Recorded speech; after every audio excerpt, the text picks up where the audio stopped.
E aí pessoal, hoje eu vou ensinar aqui a vocês, né, como criar conta no NTO Extreme. Então vocês vão vir aqui, né, vão digitar no login e na senha, ou vocês podem, né, colocar nada aqui, a tela vazia, e vem aqui, né, aí vocês vão digitar a conta, vamos colocar só senha, vou colocar 1, 2, 3, 4, tem que ser 6 dígitos, então tá, 1, 2, 3, 4, 5, 6. Yes, né? Que sim, né? Yes, tem que colocar. Qual o nome da sua conta? O nome da conta vai ser tutorial 1. Tutorial 1. Aí de novo a conta. Não. Aí vai. Alguma hora vai relogar aqui, né? Então vamos lá, né? Vamos sair aqui e vão entrar na sua conta. Tutorial 1. 1, 2, 3, 4, 5, 6.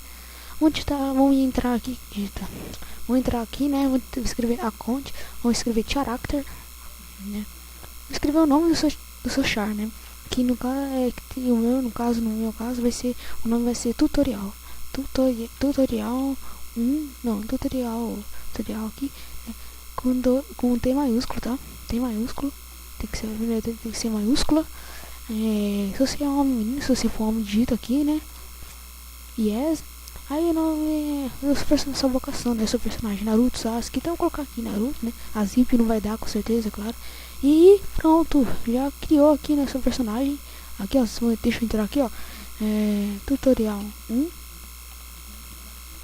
Assim aqui, 1, 2, 3, 4, 5, 6. E tutorial, aqui, ó, entrou. Você vai começar com o velhinho aqui, você tem que digitar transformar, tá, pessoal? Então, vou ficar por aqui. Até o próximo vídeo e tchau.